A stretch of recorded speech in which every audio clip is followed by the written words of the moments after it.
नमस्कार मैत्रिणींनो, आस्वाद गुड टेस्टमध्ये आपले खूप खूप स्वागत आहे। आज आपण मस्त अशी वेफर्सची रेसिपी पाहणार आहोत। मस्त असे पांढरे शुभ्र आपल्याला वेफर्स बनवायचे आहेत अगदी साध्या सोप्या पद्धतीने। तर पाहू शकता 2 किलोचे भरपूर वेफर्स झाले आहेत। ही वाळल्यानंतर असे झालेले आहेत। तसंच तळल्यानंतर पाहू शकता तुम्ही किती सुंदर पांढरे शुभ्र वेफर्स झालेले आहेत। प्रत्येकाला आवडणारी ही रेसिपी आहे। तर वेळ न घालवता अशी मस्त रेसिपीला सुरुवात करूया। 2 किलो बटाटे पाण्यात घातले आहेत, स्वच्छ असे धुवून घ्यायचे आहेत। आपल्याला प्रथम वरची पूर्ण माती काढून घ्यायची आहे। माती काढून झालेली आहे, बटाट्याची स्वच्छ अशी माती काढून झालेली आहे। आता आपण वरती साल काढणार आहोत। मस्त असे साल वरची काढायचे आहे, जेणेकरून पांढरे शुभ्र आपले चिप्स होतात। अशा प्रकारे पूर्ण बटाट्याची साल काढून घ्यायची आहे। पूर्ण बटाट्याची साल काढून झालेली आहे। मोठी प्लेट घेतलेली आहे, त्यात तुरटीचा खडा टाकला आहे आणि पाहू शकता बटाटा खिसलं जात आहे। कसं चिप्स पडत आहे पाहू शकता। अशा प्रकारे आता मी पूर्ण बटाटे खिसून घेणार आहे। अशा प्रकारे पाहू शकता किती सुंदर चिप्स पडत आहेत आपले। पहा, अशा प्रकारे खिसून घ्यायचे आहे आणि पाण्यात टाकायचे आहे आणि पाण्यात आपल्याला तुरटी टाकून घ्यायची आहे। पांढरे शुभ्र आपले चिप्स होतात। पहा किती सुंदर चिप्स पडत आहेत। पाहू शकता किती सुंदर चिप्स होत आहेत। अशा प्रकारे आता पूर्ण चिप्स मी खिसून घेते।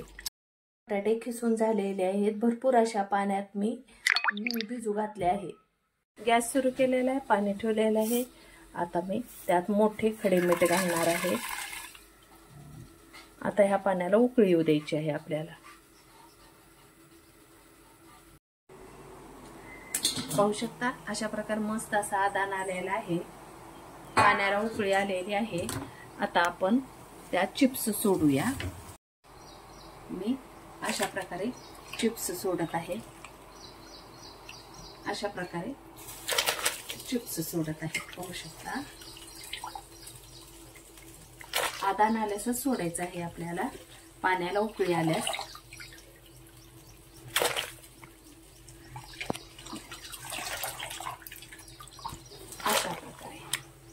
अशा प्रकारे पूर्ण मी हलवून घेते झारण्याच्या साहाय्याने आणि आपल्याला तब्बल 5 ते 7 मिनिटं हे बटाटे पाण्यात गरम उकळत्या ठेवायचे आहेत। 5 मिनिटं तर ठेवायचे आहेत। अशा कंडिशनमध्ये पाहू शकता मस्त अशी एक उकळी झालेली आहे। आता हे बटाटे मी चिप्स मी काढून घेते।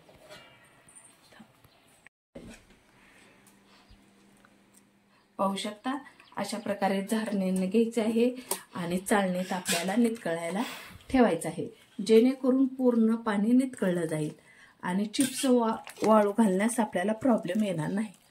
अशा प्रकारे पूर्ण नितळू द्यायचं आहे अगोदर पाणी, तेव्हाच हातावर आलेला हो चटई हातरलेली आहे। आता आपल्याला ह्या चाळणीतले एक एक चिप्स घेऊन सुकू घालायचे आहेत। अशा कंडिशनमध्ये अगदी सुट्टे सुट्टे सुकू घालायचे आहेत। अशा प्रकारे आता पूर्ण चिप्स घालून घेते। अशा प्रकारे पूर्ण चिप्स मी सुकू घातलेले आहे। पाहू शकता आता मस्त असे आपल्याला वाळू द्यायचे आहेत। पाहू शकता वाळून आपले किती सुंदर चिप्स तयार झालेले आहेत, भन्नाट असे झालेले आहेत। पाहू शकता किती सुंदर झालेले आहेत। तर चला मग आता आपण तळून पाहूया। गॅस सुरू केलेला आहे, कढई ठेवलेली आहे, कढईत तेल ठेवलेलं आहे, भरपूर असं तेल ठेवलेलं आहे। तेल गरम झालेलं आहे तर 2-4 चिप्स टाकून घेते।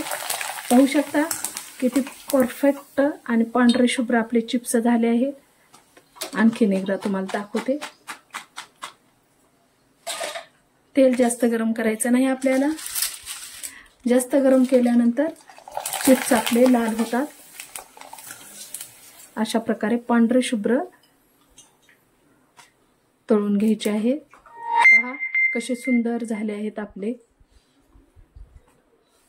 आणखीन तुम्हाला दाखवते किती पांढरे शुभ्र आपले चिप्स झाले आहेत आणि लगेच काढून घ्यायचे आहे। अशाच प्रकारे आता पूर्ण मी तळून घेते. पाहू शकता अशा प्रकारे मस्त असे आपले चिप्स तळून झालेले आहे. किती पांढरे शुभ्र झालेले आणि किती कुरकुरीत झालेले आहेत पाहू शकता.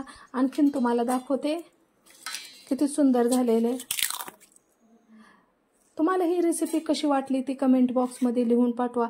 अगदी थोडी जरी आवडली तर लाईक शेअर सबस्क्राईब करायला विसरू नका. अशाच नवीन रेसिपी सोबत पुन्हा भेटूया. Bye, take care.